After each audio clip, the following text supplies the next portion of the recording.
Welcome back to Nick Landis Comic Corner Classic Known Classics. This episode number 1899 and Doubleshot number 1793. Roughly the very next episode of this series is in fact the 1900th episode of the whole series. So looking forward to that. That will begin my countdown to episode 2000, which could happen this year. Who knows? We got a few months left. We'll find out and see for that. Alright, now in the case of this one, we have two trades collecting a series of mini-series that came out during a branding event that was basically started in late 2008 and concluded basically at the start of 2010, known as The Dark Reign. When this event basically started, I was 20 years old, because it started right in the aftermath of Secret Invasion. And yes, a lot of these miniseries, I did kind of read when they came out somewhat anyways. But, yes, it's almost like the way these stories are written and compared to stuff written nowadays, it's almost like, where the heck is this writing go? Where did this style go? Because some books basically have to put a bunch of bullcrap in it, some stupid political stuff a lot of the time. But this basically ran at a time which I thoroughly enjoyed. Because I have called my period of reading comics from 2004 to about 2012 as the first era for me. Because this era, I love the comic books that came out in this period of time. Yes, I may not fan of some of the events that came in this period of time, but I love the stuff for that one. The second era for me is from 2012. It starts there and concludes in 2015. And then you have basically the period of 2015 to about, I'd say, about 2018. Well, mostly. And mostly we're in the current era, which starts from 2019 to present, basically the last few years. Yeah, the era of good comics. A lot of really good ones, basically. Well, there are some bad ones published this period of time, but these ones are not bad ones, mind you. No, it isn't. First up it is Dark Reign Hawkeye. Yeah, despite that gets called this is not Clinton Barton of the costume. Nope, that is Bullseye. Yes, who's posing as Hawkeye. Yes, and it was a reference in New Avengers where Clint Barton, who's operating as Ronin at a point, mentioned the Avengers. The only person who recognizes Hawkeye besides myself is Kate Bishop. He does not recognize Bullseye as Hawkeye. Yes, why in the world? Now, those of you who don't know what the heck Dark Reign is, it's simply put, what if the villains won and basically ran the world? Well, basically ran the country, mind you, with the villains in charge. As a matter of fact, you look at Dark Avengers, they're pretty much the whole lineup is basically known convicted supervillains. All these guys that have spent time in prison for something form or another. The only one who technically hasn't was Marvel Boy, who was operating as Captain Marvel at this point. He really had never been an actual villain before, but he was briefly part of the team. He quit after issue 5. Now, this miniseries only 5 issues and it's written by Andy Diggle, which I believe at the time this miniseries was coming out or concluded, he had started his run for Daredevil at this point in time. Yep, this run for Daredevil actually started with the Dark Reign list. That's where it started with, and it continued from 511 to 512. The Charlotte miniseries and They're Reborn, which I'll get to those. I'll get to that in the future. Don't worry about that. This is focused on, well, a story for Bullseye as Hawkeye, where basically you have to try to pose as heroes, despite the fact that's also the similar thing what Thunderbolts did originally, and then became full-fledged heroes. Anyways, these guys, nope, they're pure evil. They basically just do what the heck they want. Hawkeye, well, Bullseye as Hawkeye kills people. Heck, he kills a woman who apparently is a police officer. This guy, kid. Like, hey, I don't want you other guys. I'm like, really? So he takes the pin and stabs her in the eye and then kills the other guys. The other guy, he's basically pinned down to a van. He proceeds to release the break from the thing, a lot of things to fall off building. Yep. And during this miniseries, we get a chance to meet his father, who is worse than he is. And of course, Abraham Hammer is like, you know him? Yeah, he's my father. And he's on life support. You're thinking, wait, a known supervillain has got an evil father who's on life support. You're like, this sounds vaguely familiar. Sounds like Deathstroke. And you're thinking, wait, Deathstroke? Yeah, there's been two different people who claim to be his father. Like, there was one in the Kyle Higgins run, and they retconned it, and they told me this guy was his father, and that guy got killed off. Now, the first guy was just an old man who's on life support. This was kind of the same thing, except more extreme. And by the end of the miniseries, Bullseye's father is killed off, and Bullseye just goes back to what he does before with Dark Avengers. It's a side story for Hawkeye, for Bullseye while during the events of Dark Reign is going on. As when it takes place, well, based on the lineup per se, I'd say it's before the events of Utopia. Possibly, yes. Either before or after Utopia, because, well, Captain Marvel's not on the team, but as for Dark Avengers themselves, they don't really do anything at all in this book. Not really, no. We do have Norman Osborn occasionally in this miniseries, but that's it. It's a pretty good miniseries, what it is. I give this book a 9.5 out of 10. Also, he fights basically another version of himself, and a bunch of copies of himself. It's weird, but it's Bullseye.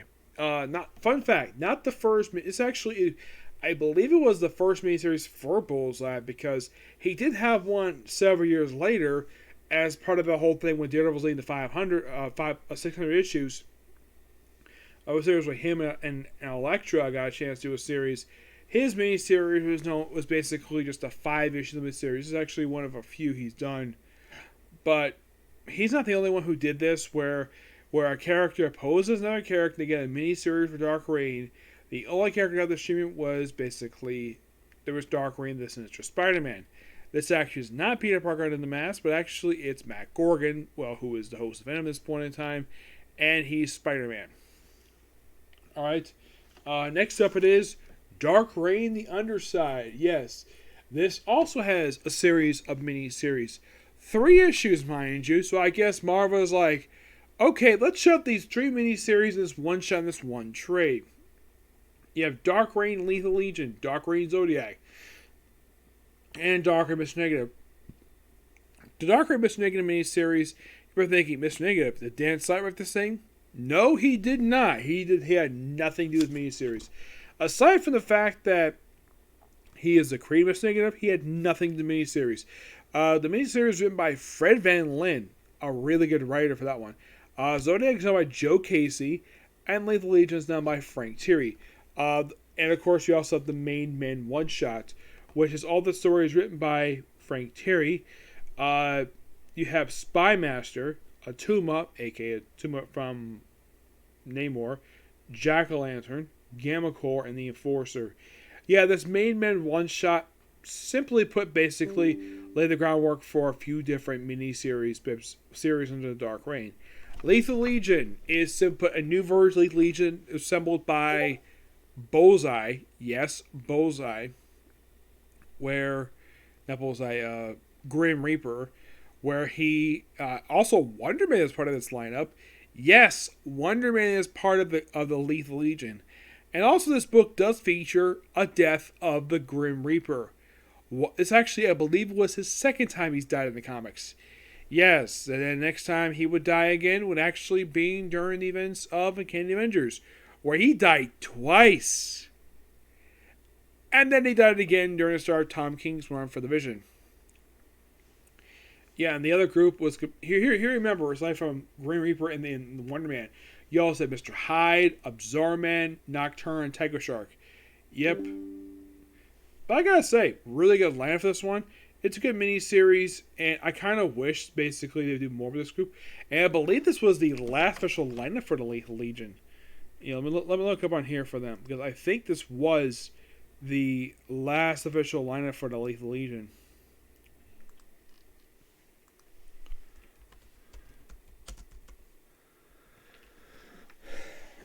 Let's see. Oh, no. Actually, this was Grim Reaper's his third lineup. The last one he was assembled. There actually would be 2 more. There'd be one for No Surrender. The most recent was actually part of the whole end of the era for an expansions run for Amazing Spider-Man. Yeah. That's where they pretty much have the whole Kindred stuff. Yes. And the whole thing with Wonder Man this miniseries is that he still hates the Avengers. His basically his reputation has gone downturn because he criticized the Avengers. He says, the Avengers are dangerous, despite the fact he was a member. And after the events of Dark Reign, he would form the Ravengers to try to beat up the Avengers because they think they're a terrible idea. And then, of course, that was retcon. Now, that was about Michael Bendis. And it was later retcon in the pages of Candy Avengers Recommender. The reason why Wonder Man was acting this way was because some of his energy leaked to his brain. That's why he was acting this way. Yeah.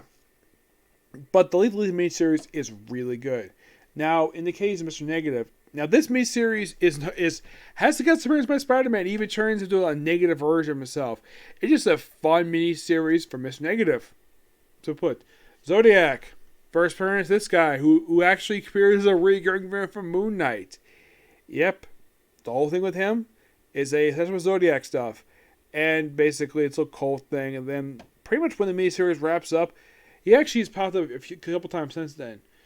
He popped up. His next appearance after this miniseries wrapped up was in the conclusion of the miniseries Vengeance, and then after that, nothing until the Moon Knight run by Jed MacKay, which had pop up as a recurring villain in that run.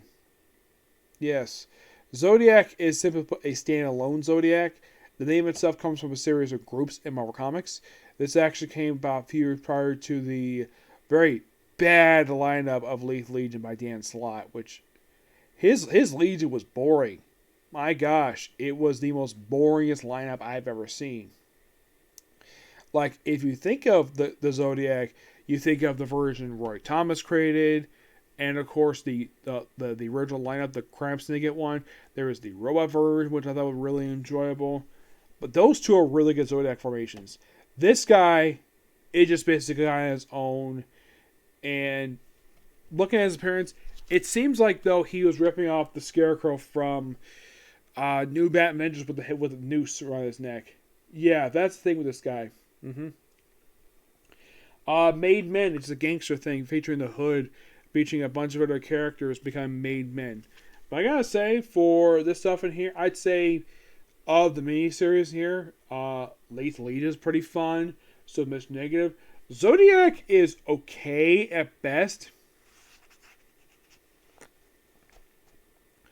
The best way to put this guy, it's kind of like he's written to be Marvel's version of The Question, basically investigating conspiracy theories. Excuse me. I give this trade roughly a 9 out of 10. But if you ask me personally, what is the best of the three miniseries? It's Mr. Negative, because that's really good. I would say just close to that is probably Legion. I would say the weakest is probably Zodiac because it's just okay. It's not terrible. The artwork for... Now, I should point out this cover art here, that's Jay Lee who does that cover art. Yep, he's the one who does the cover art for the collection here. The entire art for Legion is Meta Salito. Which the artwork is actually pretty... I like this artwork. Like, here is... I think it's supposed to be the raft. And wow, that's like really gorgeous artwork. Plus, I love the font they have, which is basically the style logo they use for Legion superheroes. Which, love that. Zodiac, of course, done by Joe Casey. Artwork done by Nathan Fox.